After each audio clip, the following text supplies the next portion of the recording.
الحمد لله رب العالمين والصلاة والسلام على سيد المرسلين نبينا محمد وعلى آله وصحبه أجمعين. I ask Allah to make this another beneficial sitting where we are learning from the Adhkar of the Messenger of Allah sallallahu alayhi wa sallam. Today, bi'idhnillah, we'll start as normal time, 8 o'clock, and we'll finish at Salat al-Isha, bi'idhnillah. And the reason for that is so that we can have some time later on for the rest of this month to focus on Hajj. So if we can increase the lesson time for a couple of hours extra, then we can finish the book and we can have some time to focus on Hajj and maybe other books as well, bi'idhnillah. There's a hadith that's been narrated in Abu Dawood on the authority of Abu Umama that the Messenger of Allah sallallahu alayhi wa sallam said, Salat fi ithri salat.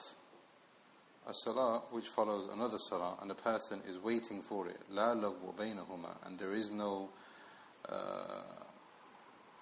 laghu, there's no idleness, there's nothing that is wasting his time.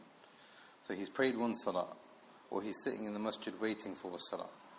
And whilst he is waiting, he is using his time beneficially. He is not using his time in doing things which are idle, which are wasteful. The Prophet ﷺ in this hadith in Abu Dawood said, Kitab or kataba ismuhu or katabahu fil illiyin, or kama qala sallallahu alayhi wa sallam. His name will be written and it will be taken by the angels and it will be written in the highest of books, which is known as the illiyin. The illiyin are those people who are righteous, and those people who are guaranteed after they pass away a position in Jannah.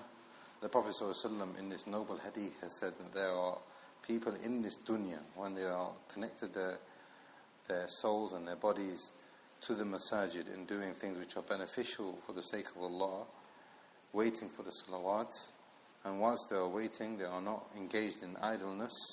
Their names will be written in the highest of books, in the books which is for the names which are recorded for the people of Jannah. This hadith is very general. How about when we mix that with the virtue and the final hour of Salatul Jum'ah?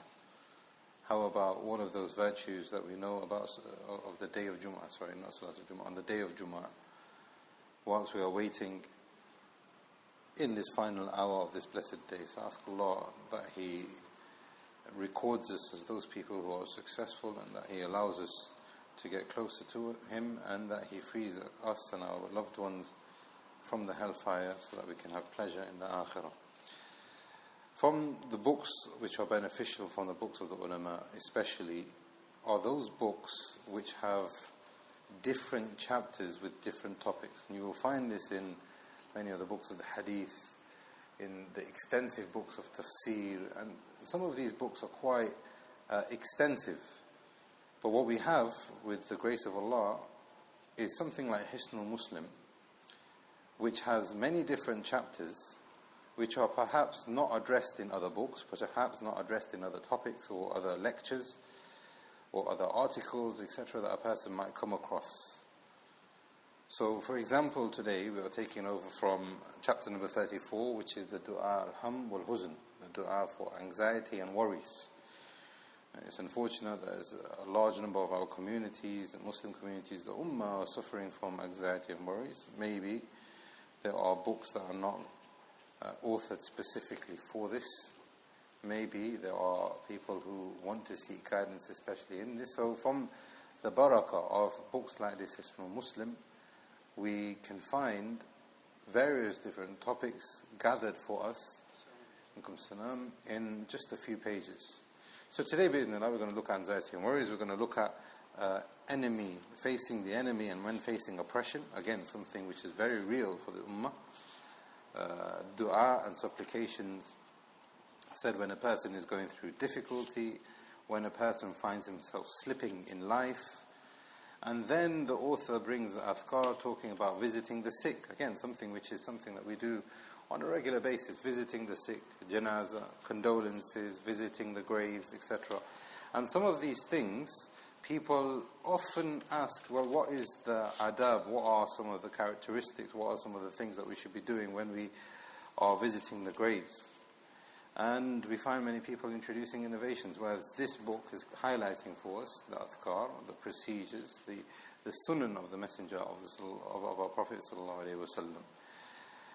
So what we are going to do, bi'idhnillah, is try and sum up the rest of this book in today's majlis, and if not, then hopefully by next week, so that we can have the final week of July to focus on Hajj. But what we will do is, as we have previously been looking at these different Adhkar, we've been looking at them, and we've been looking at them in great detail. But what we will try and do now is look at them briefly, but keep the benefits, or some of the main benefits that the ulama mention as fawaid and benefits that have been mentioned about certain hadith in these chapters. So now, chapter number 34, we have Dua al-Ham wal-Huzn. And this is important for the believer, because the believer must realize, and what this hadith is teaching us here now, is that everybody is going through anxiety and worries. And it's unfortunate that there is a large number of people who say La ilaha illallah, and they have yaqeen that Allah has created them and that they're going to a better place in the akhirah because that's why they're doing those good deeds. But they still fall into anxiety and worries and even depression. And it's very unfortunate. So the principle that we can learn from this particular narration here is a very important guideline that the Sharia is telling us, which is that the heart of the believer is always going to change. And that's why the qalb is called the qalb, because yuqallib, it changes. In Arabic, the heart is something which is often finding different things in its life, which is testing its mood and testing the way it thinks and the way it behaves. So what this hadith is teaching us is that we will definitely go through different stages in our life. But it's for the believer who has firm yaqeen that they will remain steadfast on the right way and they will not be led astray by shaitan. Dua al-Ham wal-Huzn. Why is it said Ham and Huzn? I believe in the English it says anxieties and worries perhaps. But the ulama have said all of these things, Ham and Huzn, and there's another word which is Gham, with a ghain. All of this refers to sadness. All of it is sadness. However, there are different types of sadness. So Ham is referring to a sadness or a worry or an anxiety, as we'll probably say in English, of something that's going to happen in the future. In Arabic, it sees it as a sadness. You are sad about the future. You could also be sad about the present, and this is known as gham.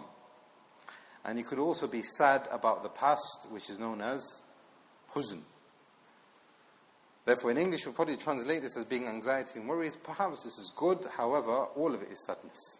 Sadness in its different forms and its different stages. Now, the ulama, like Ibn Taymiyyah and Ibn al-Qayyim, rahimahullah, have all talked about this in extensive articles and books that they've written. And they've said again and again that depression and sadness and anxieties and worries, all of these things have no benefit. None of this brings any good to the life of the mu'min. For this reason, Allah tells us, don't be sad. Don't fall into depression. Don't find yourself in a state where you are constantly worried or in anxieties. Allah tells us again in the Quran, stay away from it. And Ibn al-Qayyim says that it is only a weak heart that will find itself falling into it. So if a person is going through anxieties and worries and depression, there is perhaps something in the Sharia that needs to be done, or something in the Sharia which is a remedy for a person in his life that needs to be done in order for his heart to become stronger again.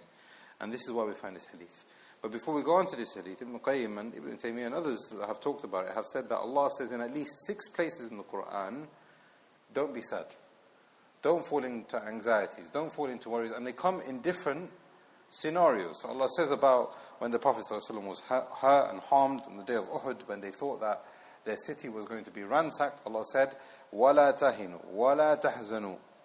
Don't fall into sadness, don't fall into a state of anxiety and depression. What does Allah say next? وَأَنْتُمُ الْأَعْلَوْنَ. You will be successful, you will have the upper hand in kuntum mu'minin, if your iman becomes stronger again. And there are many different ayats which talk about sadness, and one of them, Allah says, إِنَّمَا النَّجْوَى مِنَ الشَّيْطَانِ. Shaitan tries to come and overpower a person, and he whispers in that person, and maybe he's in his social setting, people that he is familiar with, family and friends, and he's having a conversation, but shaitan infiltrates that.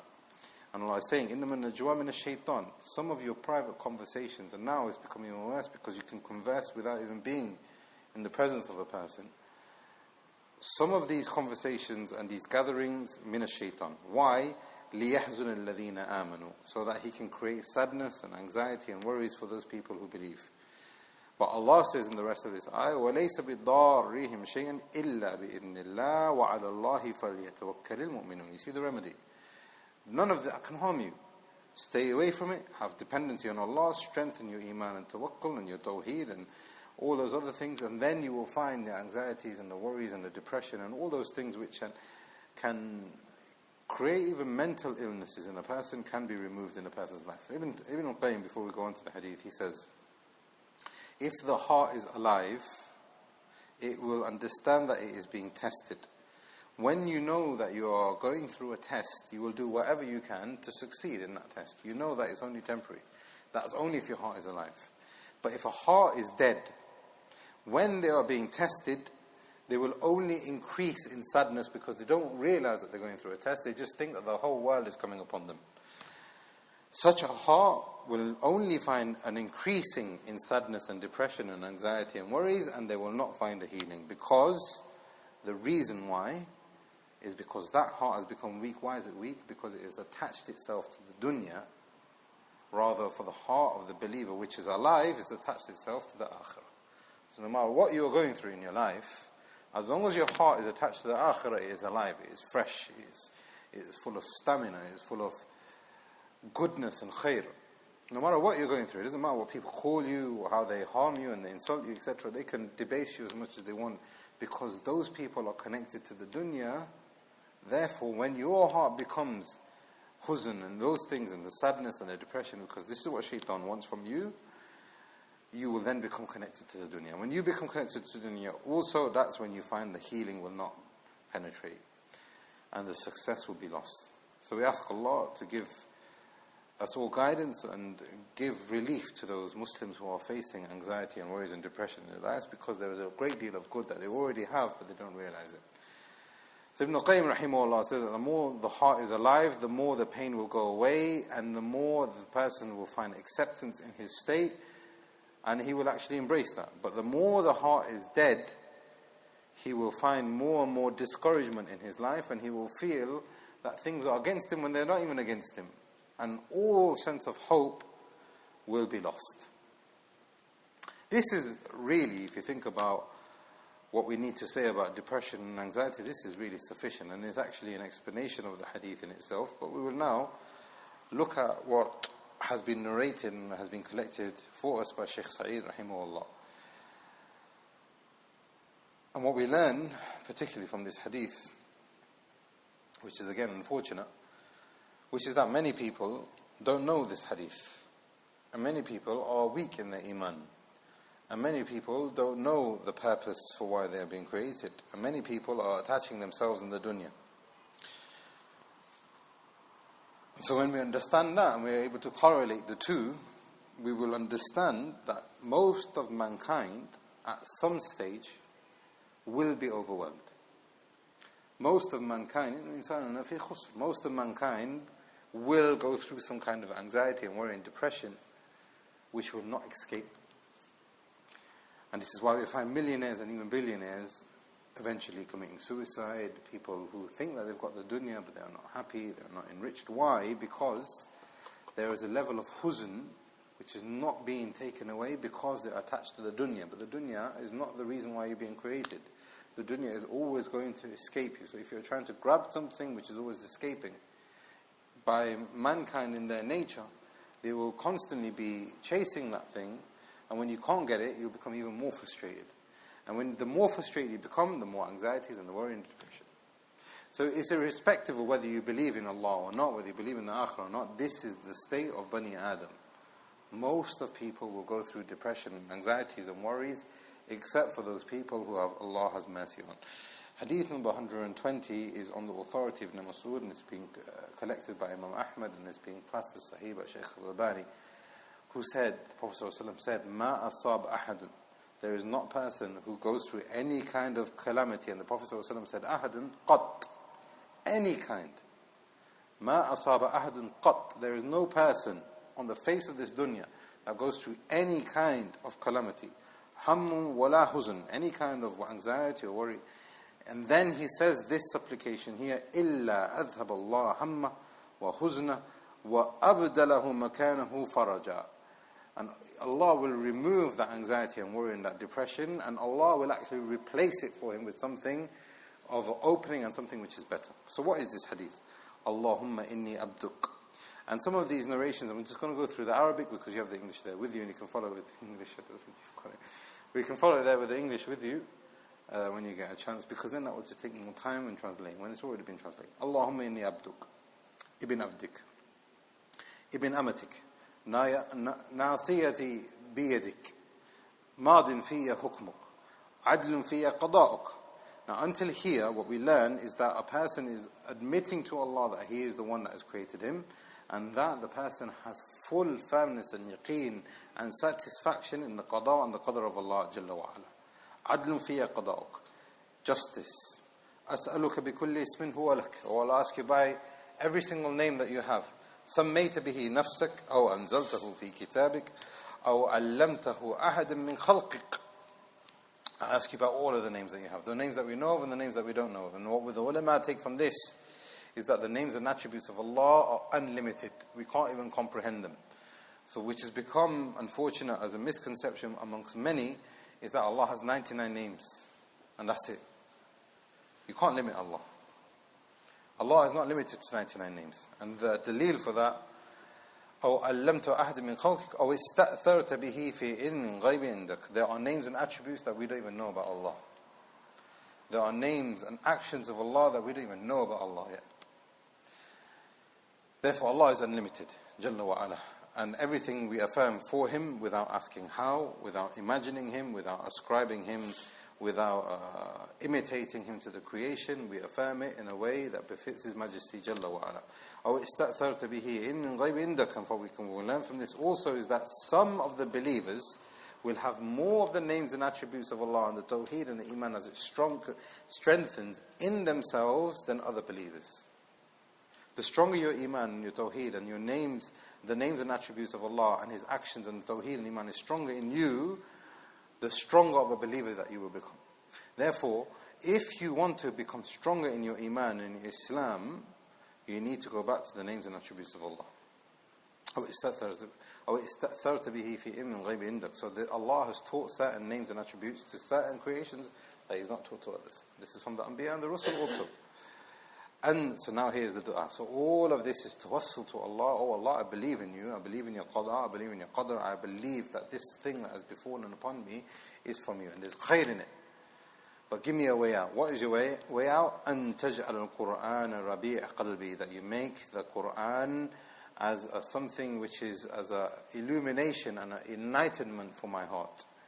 وَنُورَ صَدْرِي وَجَلَاءَ حُزْنِي. And by this Quran, the guidance that's in it, the aqidah. How many times does Allah say, Huwa Allahu Allah? How many times is there an ayah that ends with names and attributes of Allah? How many times does Allah say, اعلموا أن الله, اعلموا أن الله, اعلموا أن الله كل شيء قدير, اعلموا أن الله.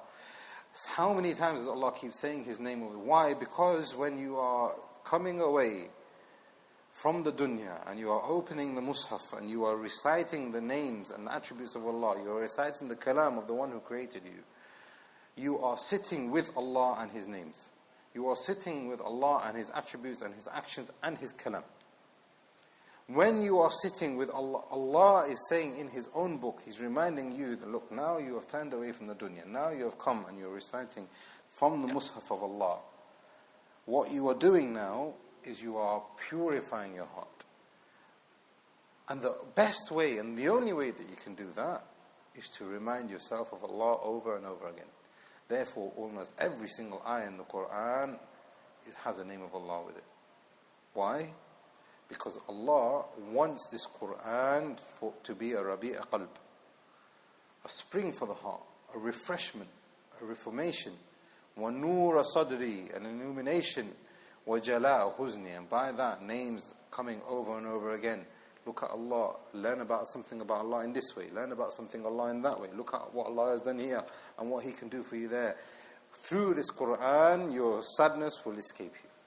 Oh Allah, make this Quran jala huzni. Make this Quran as a way that the sadness and the depression and the anxieties and the worries are taken away. Wa dhahaba hammi, and all of my difficulties that I feel within are taken and removed. Hadith 121 is on the authority of Anas, and this has been narrated by Bukhari.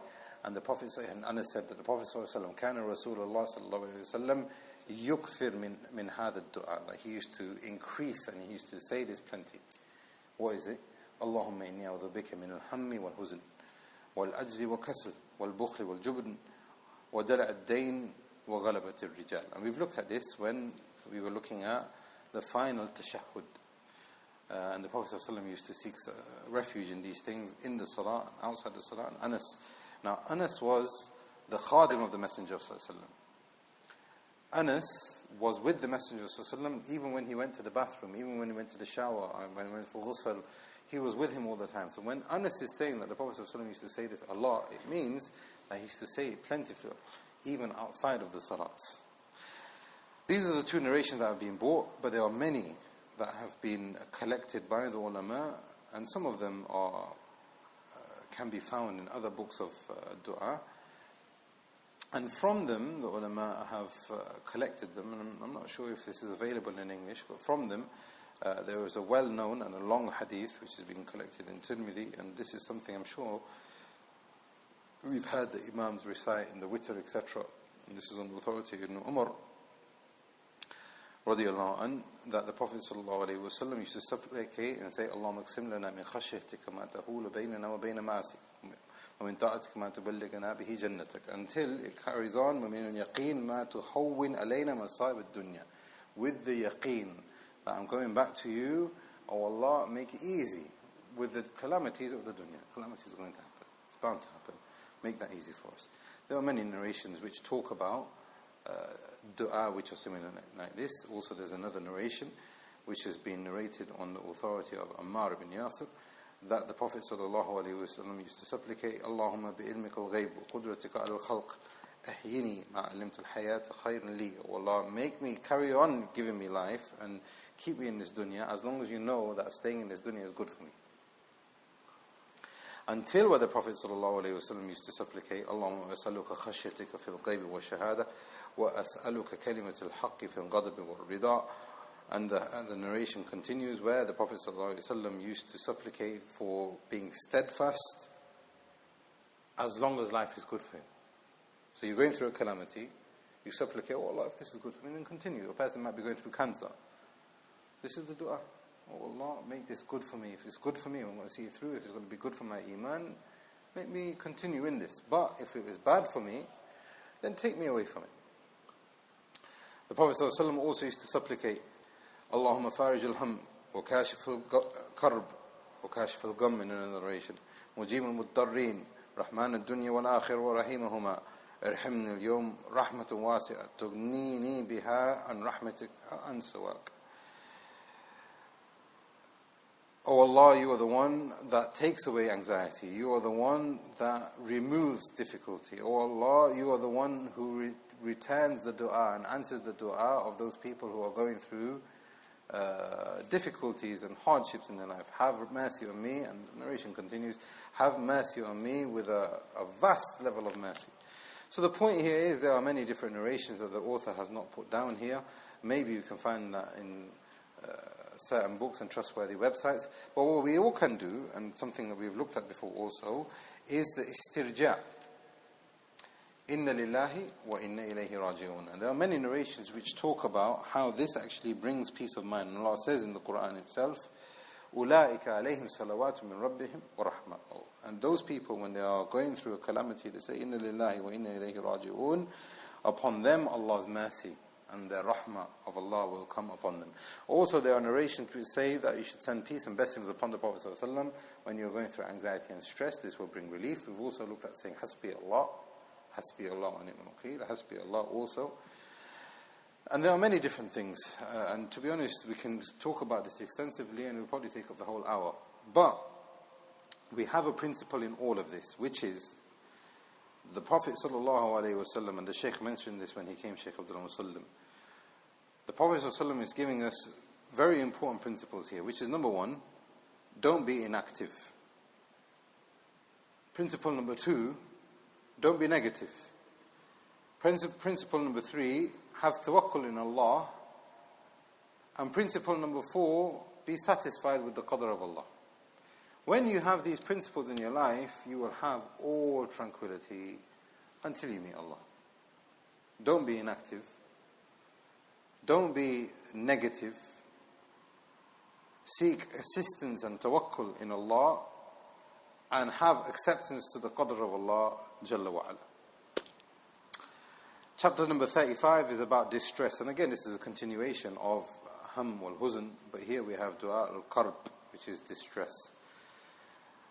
And hadith number 122 is on the authority of Ibn Abbas radiallahu anhu, which has been narrated by Bukhari and Muslim, that the Messenger of Allah sallallahu alayhi wa sallam used to say whenever he had any kind of distress, La ilaha illallah al-azim al-halim, La ilaha illallah rabbul arsh al-azim, La ilaha illallah rabbus samawati wa rabbul ard wa rabbul arsh al-kareem. And all of these things, I believe we've looked at the tahleel, La ilaha illallah, we've looked at some of the benefits that the ulama have talked about when it comes to the arsh. Perhaps some of the names we haven't looked at in great detail, Azim and Halim, but in Allah we can look at that on another occasion. So the point here is that a person can say this supplication when he is going through distress. Hadith number 123 has been narrated by Abu Dawood and others from the ulama, and it's been classed as Hasan by Shaykh al-Albani on the authority of Abu Bakr, who said that the da'awat al-makroob, supplication of the person who's going through distress, is Allahumma rahmatik arju, Allahumma rahmatika arju, fala takilni ila nafsi tarfata ayn. This is similar to what we've looked at in the evening and the morning Adhkar.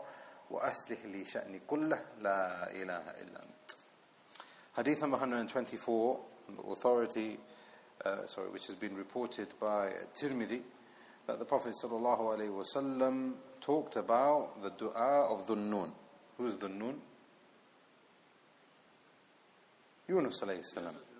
Yunus alayhi salam. There's two narrations which talk about the Dua of Yunus alayhi salam. So the Prophet sallallahu alaihi wasallam said that whoever says this supplication, which is here 124, La ilaha illa ant subhanak inni kuntu min adh-dhalimin. The Prophet sallallahu alaihi wasallam said in one narration that if a person says this, there is no dua except that illa istajabullah.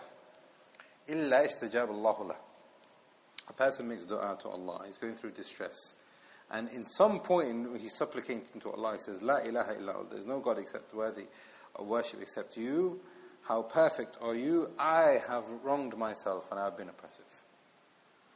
When a person does that, the Prophet ﷺ said that there is no dua qattun except that, no dua at all except that Allah will answer it for him. That's one narration, but there is another narration. The Prophet ﷺ said that if إِذَا نَزَلَ بِرَجُلٍ مِنْكُمْ كَرْبٍ, if there is anybody who goes through a distress, then he says La ilaha illallah da'a bihi yufarriju an, and he makes this dua except that Allah will remove that distress from him.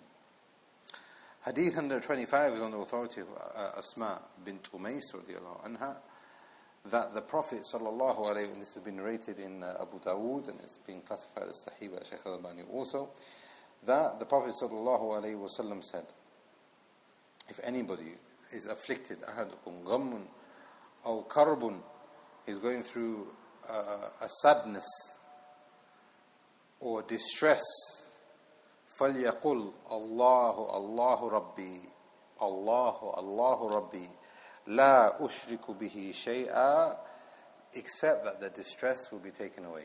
Now what we can benefit from this point here is that a person who says Allah, Allah, Allah, or who, that doesn't make any sense in itself.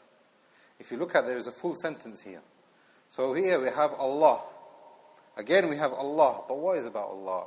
The rest of the sentence explains that you are making a testimony. So a person just remembering Allah, and we find one person who was going through some issues with sihr, and somebody advised him, and this was in Saudi Arabia, somebody advised him, say, Ya Qawi 100 times. Allah is the strong, and He is the most powerful, etc. You've seen this before? Say Ya Qawi 100 times, the jinn will go away. Ya Qawi, what does Ya Qawi do? You're just saying, oh strong one, oh strong one, oh strong one, over again 100 times. What does that do? That doesn't do anything. You need to have a sentence. You need to make sense of the dua and the dhikr. Therefore, what we can learn from this is that when you're saying Allah, Allah, or who, that has no benefit in itself, except that a person needs to make a testimony. Allah, Allah, Rabbi, la ushriku bihi shay'a. Chapter number 36, Dua liqal udu wa dhi sultan. Dua against the enemy and fearing an oppressive ruler or an oppressive government. Now, these narrations here are talking about a different dua, but it's really an extension of the distress and the calamity. And we will see what Imam al-Nawawi says about this. Ibn Taymiyyah rahimahullah said, if a person says this supplication with ikhlas, Allah will respond to him. And the reason why this particular narration here, 126, Ibn Taymiyyah rahimahullah is saying, is that it is kept light, because when a person is going through worry, it becomes easy for him to say. That makes sense? Imagine you've gone through a distress and a calamity just befallen you just right now. You have no idea where it has come from. But Ibn Taymiyyah rahimahullah is saying that this has been kept so light, it becomes easy for you to say it. And if a person says it with ikhlas, Allah will respond to him. What is this narration? This has been narrated by Abu Dawood and Hakim and others, and Imam al-Dhahabi has said that it is sahih. Allahumma inna naj'aluka fi nuhurihim wa na'udhu bika min shururihim. Allahumma inna naj'aluka fi nuhurihim wa na'udhu bika min shururihim. Oh Allah, we place them in front of you. Now, nahr is talking about your neck, really. Oh Allah, we are placing you in between us as a shield. The enemy is there, the oppressor is there, there's somebody who's trying to mug me, there's a person that's trying to stab me, there's a person who's trying to do all sorts of things that we find even in just normal society. It doesn't have to be on a political level where we're talking about war or a government. We're talking about any kind of oppression. Allahumma inna naj'aluka fi nuhurim. Oh Allah, I am placing you with my ikhlas in front of them as a shield between us and them. And this is the interpretation given by others from the ulama, including Al-Munawi, who is a famous Shafi'i scholar, who says that when you make this supplication, you are saying, Oh Allah, come in front of us as a shield and a protection. وَنَعُوذُ بِكَ مِنْ شُرِّ. Oh Allah, I seek refuge in you from their evil. What does ta'awudh do for us? Ibn al-Qayyim, going back to that, this is a very good benefit, and I think we should remind ourselves over again. When you say, A'udhu billahi min shaitan rajim, what it means is a person has an actual fear of something which is going to harm him in his deen and his dunya and his akhirah, has come in front of him. When you say A'udhu billah from this thing, what you are saying, oh Allah, this thing is going to harm me in my akhirah, and it's going to harm me in my dunya. It's an actual threat, and I'm going back to you, Ya Allah. One, you will get the protection, and two, what will happen is that harm will be removed away, and you will end up in a better state than you were in from the beginning. Ibn al-Qayyim gives us that benefit, which is that when you seek refuge in Allah, Allah will remove it, and He will actually give you something which is better. Hadith number 127 is on the authority of Anas bin Malik radiallahu anhu, and it's been narrated by Abu Dawood and Tirmidhi and others, that the Prophet ﷺ, whenever he used to face the enemy, Allahumma anta adudi. And now the adudi refers to, you are my protector. Wa anta nasiri, and you are my helper. Bika ahul, and because of you I move. Because of you I've come out from my city. Because of you I am facing this enemy in front of me. Not because this is very important, we're going to talk about this in a second. وَبِكَ أَهُولُ وَبِكَ أَصُولُ, and because of you I am moving forward towards this enemy, towards this oppression. وَبِكَ أُقَاتِلُ, and because of you I am about to fight. Now, this is very important because this particular narration actually refutes a lot of extremism that we find in the world today.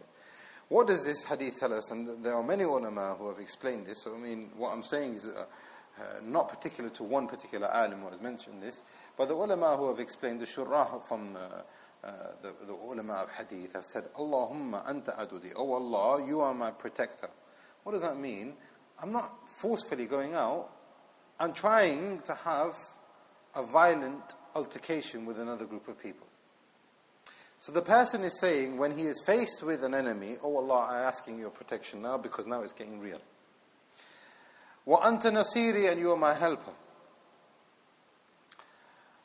Bika ahul, and because of you I am moving forward. Why? I'm not moving forward for the sake of the dunya. I'm not moving forward for the sake of so I can establish an Islamic government.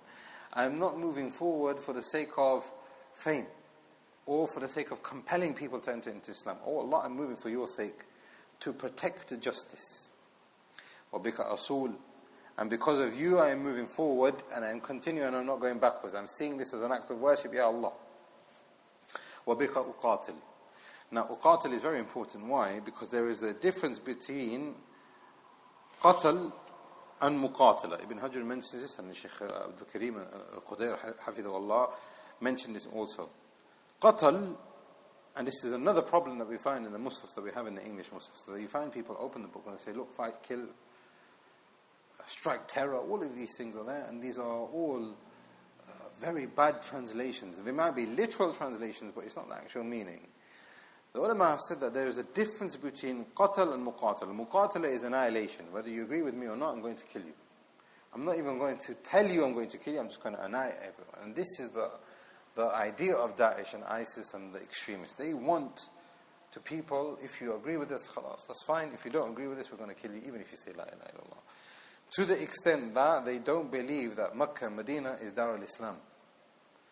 And they've attacked it, and they continue to attack it. There is a difference between muqatala, the Prophet ﷺ, there is no dalil for annihilation.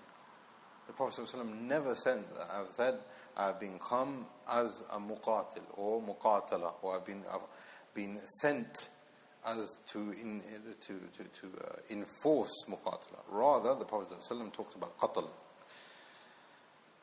And the ulama have said, وَبِكَ أُقَاتِلْ, بِعَوْنِكَ, with your protection and with your help and with your justice, وَتَأْدِيبِكَ أُقَاتِلْ, with the manners and the correct etiquettes, I am going to fight and remove oppression and suppress oppression as much as I can.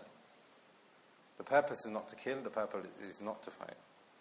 Hadith number 128 is on authority of Ibn Abbas radiallahu anhu, and this has been narrated in Bukhari, and we've looked at this before also in the morning evening Adhkar, that Ibn Abbas radiallahu anhu said that when Ibrahim was being flung into the fire, حين ألقى في النار قال حسبي الله ونعم الوكيل.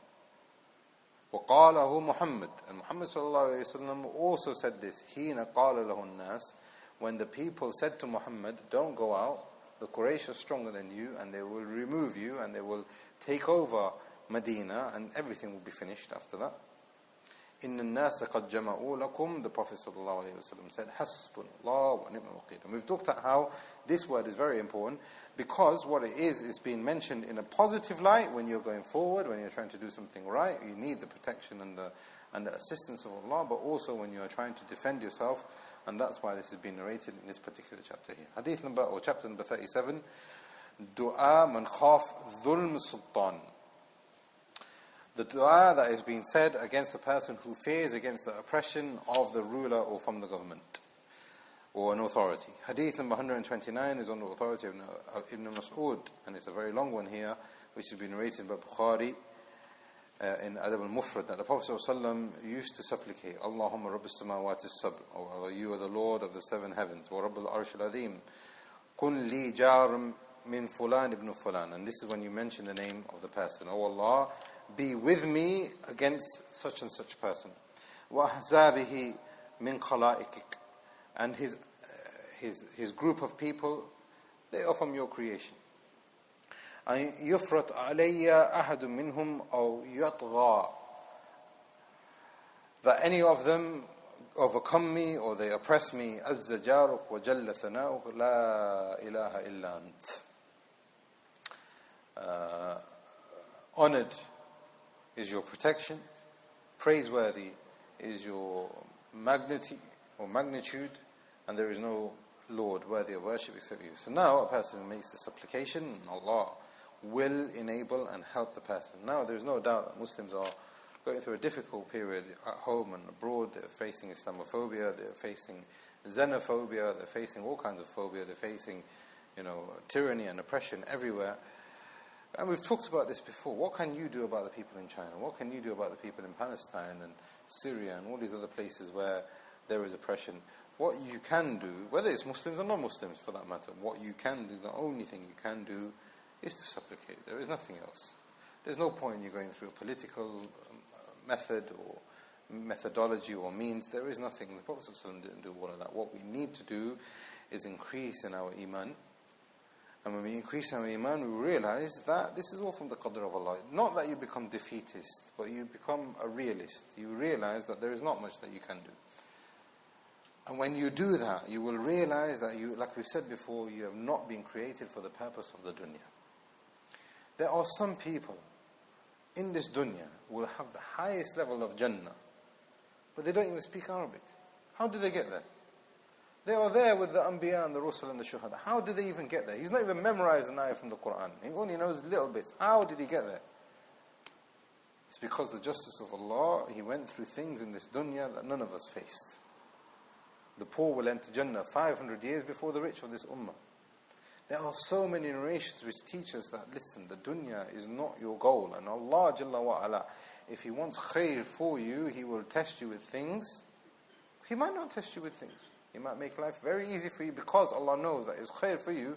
You become an old man, you worship Allah, you have a life of ease, you've had a very good, successful life. Of course, that is good for you.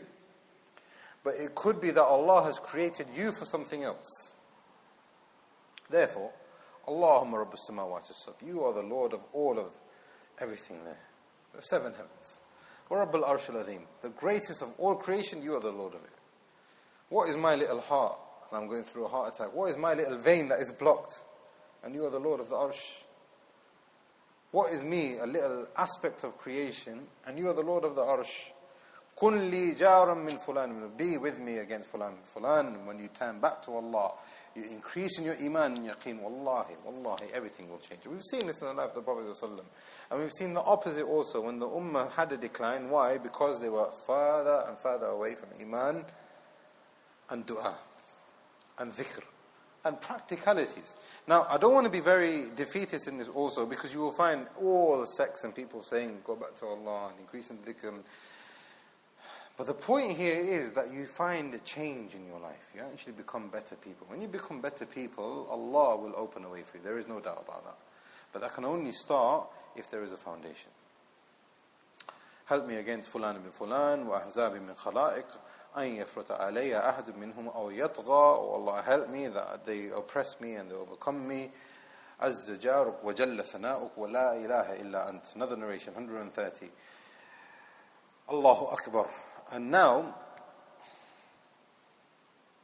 even in the Arab lands, even in Saudi Arabia, I've seen this. People make la'na upon others. The ulama of the Salaf, whenever they were overcome by someone, and this is even in our lands. Now, if a person is going through a difficulty, sometimes even a Muslim, his initial reaction would be to swear, or to insult, or to get angry, or to say something which doesn't please Allah. You find that in Arab countries, you find that in non-Arab countries. Here, when a person is going through a difficulty and dhulm, in this narration, what does the person say? Allahu Akbar. And there are another narrations from the Salaf where they used to say, Allahu Akbar alayk. Allah is greater upon you. That is the way that they used to seek a way out of it. Allahu Akbar. Allahu Azza. Allahu Azza min khalqihi jami'an. Oh Allah, you are more honorable and stronger and greater than all of the creation put together. Allah Azza mimma akhaf wa ahdhar. Oh Allah, you are greater and stronger than the thing that I fear. This thing is also created. and you are uncreated. You are supreme. You are infinite. A'udhu billahi alladhi la ilaha illa hu. Look at the iman. This is my point here. What was the one message that you can get to a person in a detention camp in China who is being oppressed, who's been snatched away from his family? What is one? This is the hadith of the Prophet. You transfer that to him, wallahi ladhim, you will see changes. But not just say it without meaning it. We have, the Prophet ﷺ is telling us certain things to say, not just so that you say it, and it has no meaning. A'udhu billahi alladhi la ilaha illa hu. Iman, strengthen, tawheed, removing shirk, qadr, iman in the angels, iman in the yawm al-akhir, al-mumsik as-samawat as-sab, the one who controls and who withholds the seven heavens. An yaqna al-ardi illa bi-idhnih. And there's nothing that comes from his the decree from above onto the earth except for what he allows and what he permits. I seek refuge in you, Allah, min sharri abdik fulan. I seek refuge in you because it's your decree that comes down, and if you want to, you can stop this oppressor from the oppression of this such and such person, and now you name that person. Min sharri abdika fulan. Oh Allah, I seek refuge in you from the shar of your servant Bashar al-Assad, whoever you want to mention. وَجُنُودِهِ وَأَتْبَاعِهِ وَأَشْيَاعِهِ, from his enemy, from his group and from his army and with those people who are with him. من الجن والإنس. This man could be a shaitan. Allahumma kun li jar min sharrihim. Oh Allah, be with me and a protector with me. Be my neighbor. Jar is your neighbor. Be my neighbor when they are trying to afflict us with your evil, with their evil, with their evil. Jalla thana'uh wa azza jaruk wa tabarak asmuk wa la ilaha ghayruk. And the person would say this 3 times. Again, a lengthy one, which would then increase a person his iman and his ikhlas. Imam al-Nawawi, like I said, I was going to mention him. He said, rahimahullah, when he's talking about some of these hadith, because you have to remember the order here has been placed by the Shaykh himself. But Imam al-Nawawi, when he was talking about some of these hadith, he said all of these supplications which talk about sadness and anxiety and depression, karb, facing the enemy, when you have a ruler that you fear, etc. All of these can even possibly be combined in one situation. Imagine how powerful that will be. All of this can be put together in one situation. So now we can see even the hikmah of the Shaykh in putting them together. Chapter number 38, Dua al-Adu, the dua that a person will say against a person who wants to oppress him, against the enemy. Hadith number 131 is on the authority of Abdullah ibn Abi Awfa.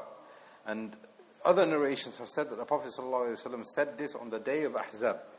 Ahzab, 10,000 people stood outside of Medina. They wanted to come inside Medina when there was only about 2,000-3,000. Inside Medina there were people from the Munafiqun and Yahud who were trying to attack the Muslims from within. So the Muslims were basically sandwiched. And the whole of the peninsula had gathered outside of Medina to remove Islam once and for all. Because they tried at Badr, Badr failed. They tried at Uhud, Uhud failed. Now, there was another incident that happened after Uhud, that failed also. Now, in the 5th year of Hijrah, they've said, "Khalas, we've had enough. We're going to get everyone together and we're going to remove Muhammad and Medina once and for all. We've got people on the inside, we've got people on the outskirts, and we're going to meet them from the north." It was a world war. It was a world war in that peninsula, in that region, if you could call it that. This is the supplication that the Prophet ﷺ said when he faced Islamophobia. Allahumma munzil al-kitab. You are the one that has given us the book. Sari' al-hisab. You are, what does it say in English? Swift. Thank you. Swift in your recompense. Ihzim al-ahzab. Oh Allah, remove all of these parties. Allahumma ihzimhum wa zalzilhum. Oh Allah, remove them and shake them. Create disunity amongst them.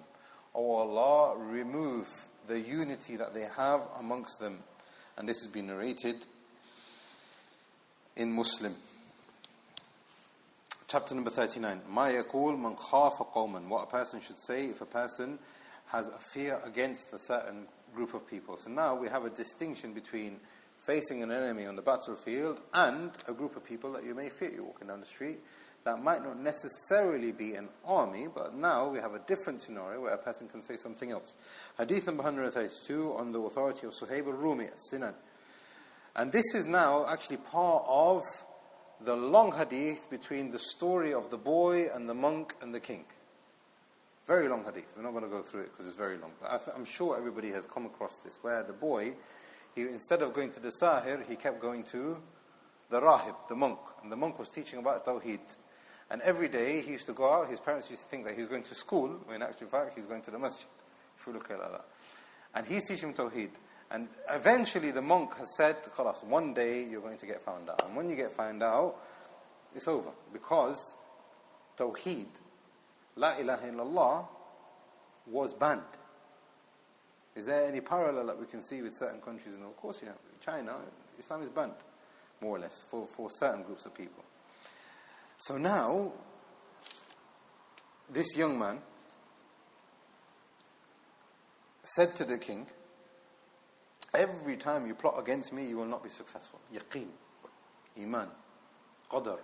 This is how certain he was in his Lord. Allahumma kfinihim bima shit.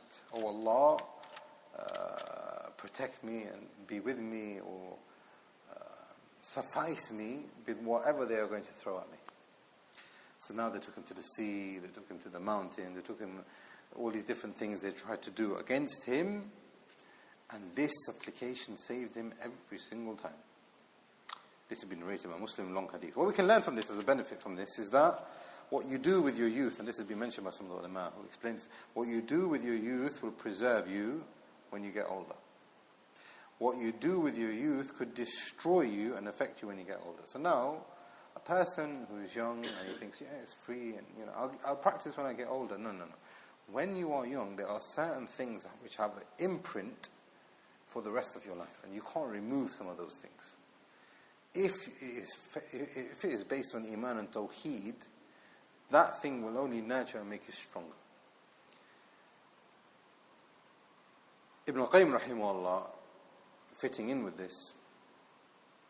So what we can learn from this is that, the importance of having Iman and having a good upbringing and tarbiyah when you're young, and having Tawheed and Ibadah and worship when you are young. And perhaps a person can think that when you are young, it's the most difficult time for you to be upright. It's very, very difficult. Everybody's pulling you left, right and centre. Your friends are pulling you. You're seen as an outcast. You might even be bullied because you don't look a certain way, you don't do certain things. But Allah has recompensed those people for a place under the Arsh of Ar-Rahman, when there are other people who have characteristics who might be even more noble than that. But this man has gone through certain things. This young child has gone through certain things that has kept him upright, which has deserved him a place under the Arsh of Ar-Rahman. And this boy undoubtedly is going to be from them. Allahumma kfinihim bima shit. Tawheed and Iman, and this is a lesson for us all. The tarbiyah is very, very important. And the idea that, I will one day, inshallah, or sometimes I will do this and sometimes, no. Your sins, especially when you are young, has a huge impact on what you want to do with your life later. Ibn al-Qayyim rahimahullah said, what we can learn from this whole story, he didn't say this, but what we can learn from this whole story, Ibn al-Qayyim talks about the strength of dua. He said, dua is your weapon. Dua is the weapon of the people who say La ilaha illallah. But it can only be strong, it can only actually be a weapon if you have three things. Your dua will only actually penetrate past the heavens and up to Allah Jalla wa Ala if you have three things. Number one, that you have yaqeen. That you have full certainty that your Lord is listening and He is going to give you what is good for you, and you're going to a better place eventually afterwards. That you have yaqeen in the akhirah, you have yaqeen in the good deeds that you're doing. Strengthen the iman. What that strengthening does, it actually sharpens your dua. It sharpens your weapon. Number one. Number two, a person who has a strong weapon, a very sharp weapon, if he's got a weak arm, even if he's got the strongest of weapons, he's not going to be able to hit it with the amount of power that needs. So you need a strong arm. Your strong arm are your good deeds. Ibn al-Qayyim is saying the second condition for your dua to penetrate after yaqeen, the strength of iman, good deeds. And there has to be nothing stopping him from getting a clean strike. If something is a barrier between him and the thing that he is trying to strike with that weapon, then even if he's got a strong arm and he's got a strong weapon, a shield can stop that. So now that weapon hasn't penetrated. The third thing, it has to be something that is going to not stop him from penetrating. What is that thing? What do you think that thing is? Your sins. al-Qayyim said that these three things would make the dua for the believer. Without these three things, Wallahi al-Azim, one person was oppressed, and I was sitting and I was having dinner with him, and I was giving him advice. You know what he said to me eventually? He goes, you know how many times I've made dua? Whether I make dua or don't make dua, it makes no difference. You can make dua as much as you want, it's not going to happen. This is exactly what he said to me. Now this person's, not only the sins have overcome him, not only the good deeds have not been of any fruit for him, the yaqeen is completely gone. Therefore, people are making dua left, right, center, but the Muslim ummah is actually getting worse. Why? The conditions aren't there. It's not that Allah doesn't want to answer. It's not that Allah doesn't want khair for you and want good for you. It is not. Allah is mujib muddar. Allah is sami' al-mujib. It is from His names and attributes that He will give to you what you ask for. He is al-Wahhab, He is al-Mu'ti. He wants to give to you. In actual fact, Allah yaghdab man la yas'al. Allah gets angry with those people who don't ask Him. One of the pillars of your salah is to ask Him. Allah wants you to ask Him, but if there is a problem with you, you can't blame Allah. You can't blame the process. Chapter number 40. Dua man asabahu shakkun fil iman. The dua that a person must do when he is going through a doubt in iman. Now what we have in these chapters that we have in the following chapters are talking about wasawis, talking about shayateen, talking about people who maybe are possessed or have an overly huge presence of shaitan or shayateen from the men or from the jinn in their lives. What should a person do? Now we have 133, 134, 135. The Shaykh is saying that there are 3 steps that a person can do in order for him to have the doubt that the wasawis are trying to place in him in the foundation of his iman removed. Number 1, Bukhari and Muslim, seek refuge in Allah. Number 2, Bukhari and Muslim, yantahi amma shakka fi. Stop thinking about those things that you have a doubt in. Now what we can learn from this is that a person, not only does he need to stop thinking about it, but the shaitan will attack you if you are idle. So a person will say, well, there's nothing haram with me playing computer games for 4 or 5 hours a day. You find me dalil for it. Khalas, okay, you find it, you can find what impact that will have in your life. Nothing haram with me watching people kick around the ball for 2-3 hours. Maybe it goes into extra time, then I'll watch the analysis, they're men, there's no women. Nothing haram with it. There's nothing haram with me going into the restaurant and spending hours and hours and hours and just socializing, and hours on my phone. Idleness, shaitan will overcome you. There is no doubt about that. If you are doing something which is not of khair, which is good for your deen, which is good for your dunya, I'm not trying to say that you sit and worship all day long, but just do something which is beneficial. Be with your family members, be with your friends, read something, recite Quran, learn, listen. There's so much things that you can do to entertain yourself. But if you do something which has no khair, which has no impact on your life, except that you are doing something which is just helping you pass time, shaitan will affect you. So here, stop thinking about it, don't be idle. يقول آمنت بالله ورسوله. Hadith in Muslim, say, I believe in Allah and His Messenger. I believe in Allah and His Messenger. If a person says this, the wasawis will be removed. So what we can learn from this is dhikr, and this is from the Hadith of Abu Hurairah, dhikr will remove wasawis, and dhikr, the more dhikr. Now again, we're talking about quality, we're talking about things that actually change you. Not enough for you just to listen to lectures or say things without actually having a change in a person's life. Hadith 135, this is actually part of a conversation that happened between 2 companions. Ibn Abbas radiallahu anhuma and Samak bin Walid. Samak said to Ibn Abbas, he's saying to his friend, I have thoughts in my head which are really bad. I can't even tell you how bad those thoughts are. A sahabi who's seen the Messenger of Allah, he's seeing miracles and he's witnessing the revelation, he is saying, I have thoughts that I can't even say to you. That's how bad they are. So Ibn Abbas said, tell me what they are. Maybe we can have a conversation about it. He said, no, I can't say it. They're so bad, I cannot even say it to anyone. And if I was to say something like that, I will never be successful. That's how bad they are. So the affair went back to the Messenger of Allah sallallahu alaihi wasallam, and he said, if a person has these thoughts, reject them.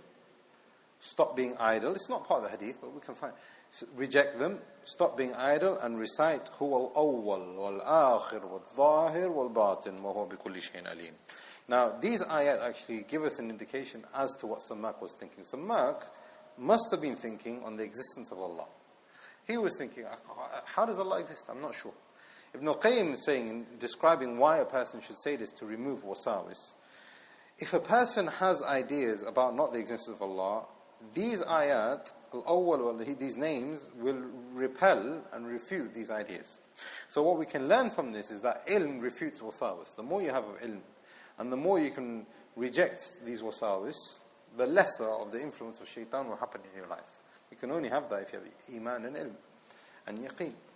He is the one that was always there, and he is the one that will always continue. So now, Ibn Qayyim rahimahullah is saying, if Allah is always there, where did I come from? I must have had somebody who's put me here. And when I die, what's going to happen? There has to be someone that's going to be there afterwards. It's quite simple. وَالظَّاهِرْ وَالْبَاطِنْ Why are these part of it? Because al-zahir is that he is the apparent. Think about the names and attributes of Allah, not the wasawis. This is what the Salaf used to say. فَكِّرُوا فِي آيَاتِ اللَّهِ لَا عَنِ اللَّهِ. They say, think about the ayat of Allah, not about how Allah actually is, because that you won't understand. And that's what shaitan wants you to think. And when you start going into that, you start into tashbih and tamthil, and you'll end up in ilhad and total atheism. And we've seen that with sex in Islam. With Zahir, Allah's attributes and His names and His signs are plenty.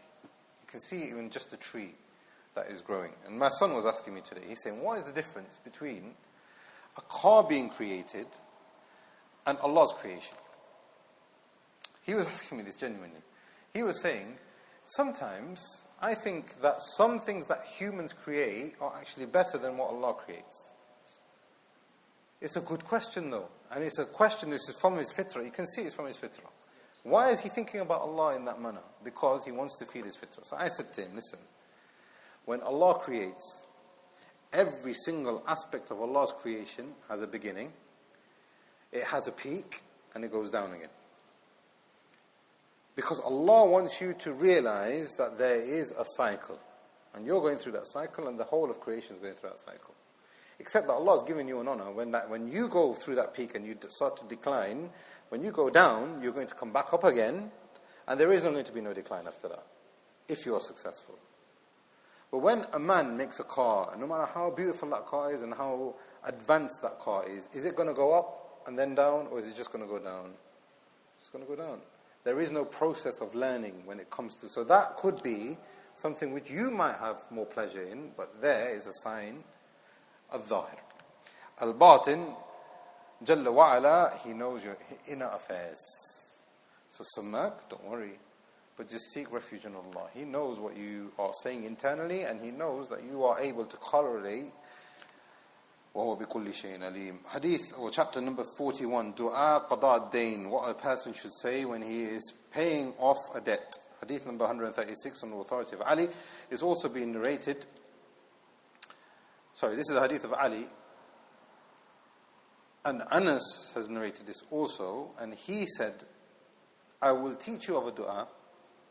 Had it been like the loan that you own, equivalent to mountains. Imagine you owned a mountain of gold.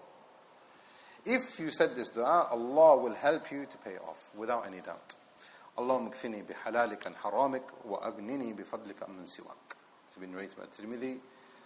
Oh Allah, make sufficient for me the halal from the haram.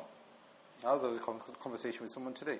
The person said, I've got a very good job offer, amazing job offer, very, very high salary. And if I was going to tell you, you would think, wow, the person has to take it. But I said to that person, do you need that job? You are financially stable, you've got a job which is halal and is much less than what you would earn going for that job. But now think about it. Are you going to take £50, £100 an hour, when there's going to be mixing, there's going to be different things that you probably won't like to be in that scenario environment, or you stay in the environment that you are in and earn £10, £15 an hour. Which would you take? I said to this person, even if it takes you longer with this one, the halal one, you will still get to the same location if you were taking the haram one. Your risk is written. Whether it takes longer or shorter, that's irrespective. So why do you want to do that?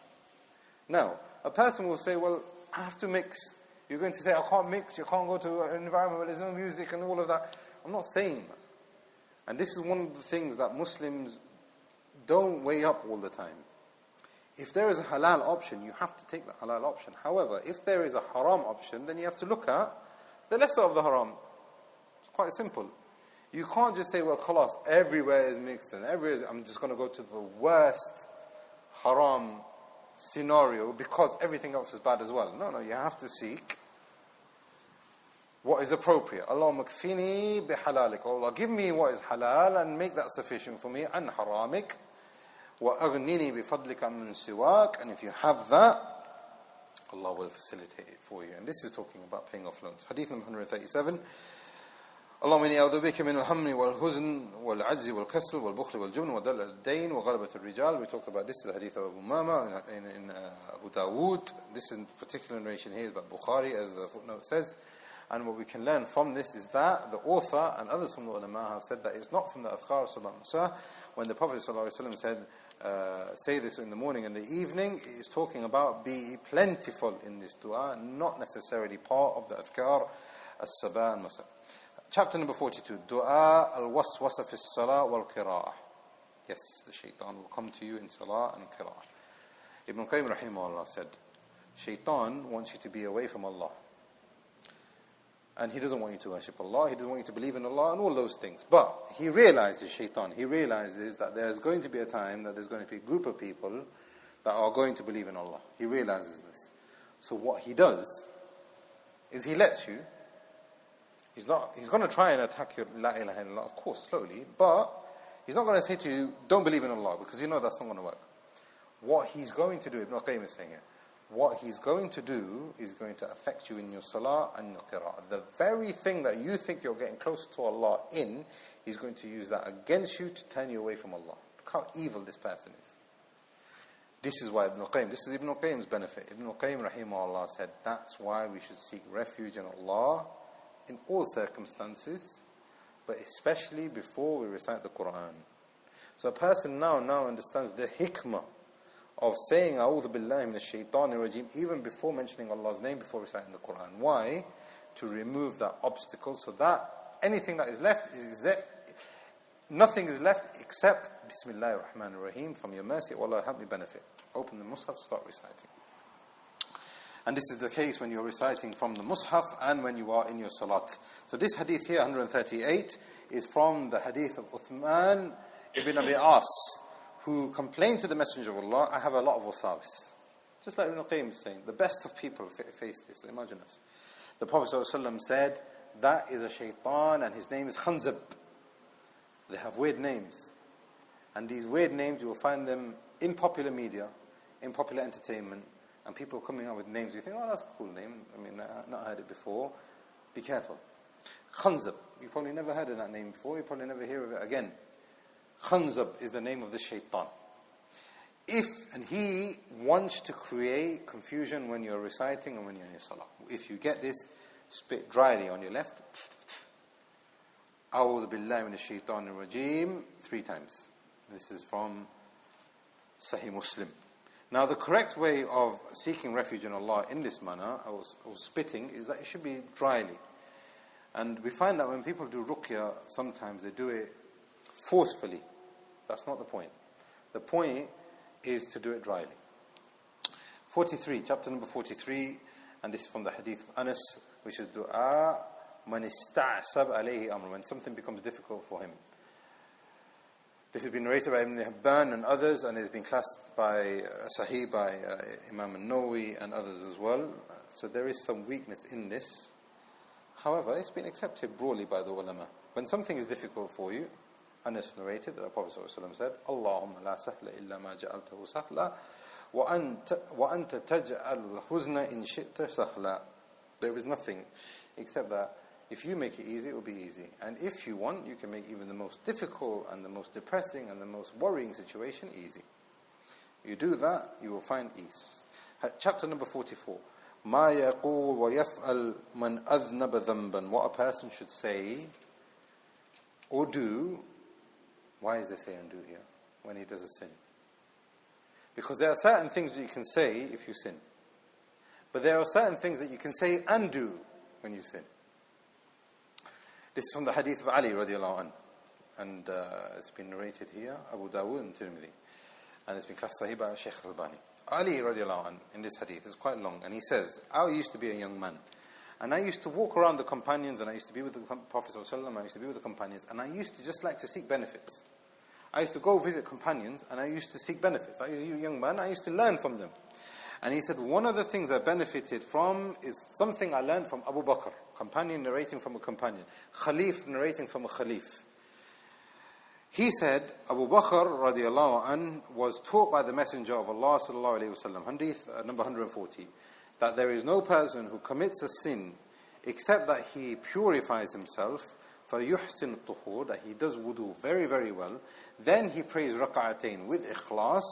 Then he makes istighfar to Allah. And some of the ulama have said kafir and ikhlas in this. But there is nothing set. Then he makes istighfar except that Allah will forgive him of his sins. And part of this narration here, Allah's Messenger then recited to Abu Bakr, وَالَّذِينَ إِذَا فَعَلُوا فَاحِشَةً. The point, Ibn Taymiyyah rahimahullah is saying, the point here, the people of Taqwa, the people who are going to Jannah, are not those people who have never sinned in their life. People will go to Jannah and they will have the major of sins, except shirk. There are some people that will go to Jannah and they've killed 100 people. The point of Taqwa is that you are not sinless, because Allah has not created anybody sinless. Ibn Taymiyyah rahimahullah is saying here, Taqwa isn't that people don't sin at all. Taqwa is the reaction and the effects that you have of the sin. If the reaction is you find joy and pleasure and you continue, or the effect of that sin continues to bring you down and your iman down, then there is no taqwa. However, for the person who has taqwa, Allah talks about this in the Quran. وَالَّذِينَ إِذَا فَعَلُوا فَاحِشَةً. Those people who do a fahisha, and a fahisha typically refers to zina. Imagine a person who says la ilaha. Allah's talking about the companions here. Imagine a person has done a fahisha, أَوْ ظَلَمُوا أَنفُسُهُمْ, or he has done a sin which is lesser than the fahisha, which is again a sin. Maybe it's a major sin. ذَكَرَ اللَّهِ, then he remembers Allah in this manner. فَاسْتَغْفِرُوا لِذُنُوبِهِمْ, then he remembers Allah and he goes back to Allah and makes istighfar. وَمَن يَغْفِرُ الذُّنُوبَ إِلَّا اللَّهُ وَلَمْ يُسِرُّوا عَلَى مَا فَعَلُوا وَهُمْ يَعْلَمُونَ. And he doesn't continue. He stops. Again, this is what Ibn Taymiyyah is saying, rahimahullah. The effects, the reaction. What you do after the sin is the person who has taqwa. There's nobody except that he's going to sin. So this hadith teaches us here the importance of wudu, it teaches the importance of salah, it teaches the importance of istighfar, it teaches the importance of ikhlas. Again, it teaches the importance of youth. Ali radiallahu anh was protected in his youth. Last chapter before we break for salah, and then we'll continue after the salah bi'idhnillah. Again, chapter number 45. And this then finishes the wasawis, and after salah we can look at what should be said to a person when he is going through a pregnancy, or whether a married couple are going through a pregnancy. And then we have, after that, sickness, then we have illness, then we have death, then we have janazah, etc. This last one here, dua tard shaitan wa wasawasih. How to remove waswasah and how to remove shaitan from your life. Again, this is similar to what we have seen before. 141, seek refuge in Allah. Dhikr, quality dhikr. Go back to Allah in proper meaning. 142, the Shaykh has mentioned here, Adhan. Because it's mentioned in Sahih Bukhari and Muslim that when the Adhan is called, the shaitan runs away. So if a person is having a bad thought, is it prescribed for him to make the Adhan? Is the Adhan part of Ruqyah? This is now a fiqhi debate that some of the ulama have gone into. What do you think?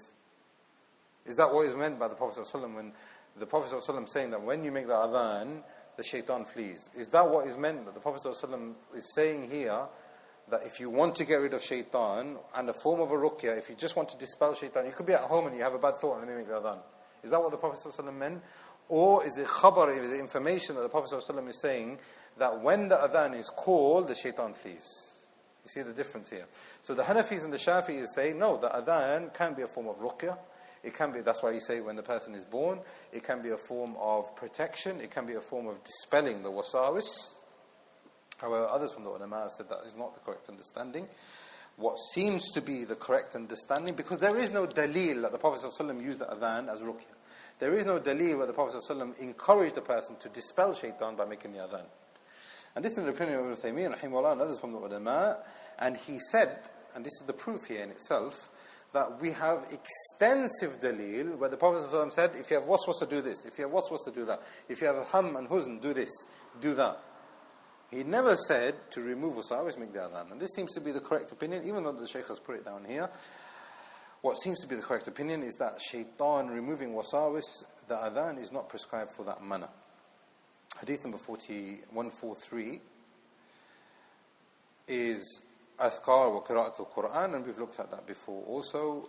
And Ibn Taymiyyah rahimahullah says, by way of benefit, is that wasawis will happen to every single person. There is no one from Bani Adam except waswasah will happen. There is no doubt about that. However, when a person shows steadfastness and patience, he will find that the grip of shaitan will be removed. So now we have 5 steps. We have removing the doubt, dispelling or not paying attention to the doubt, dhikr, quality dhikr, we're talking about acts of worship which increases a person in iman, ilm, and even just refuting it.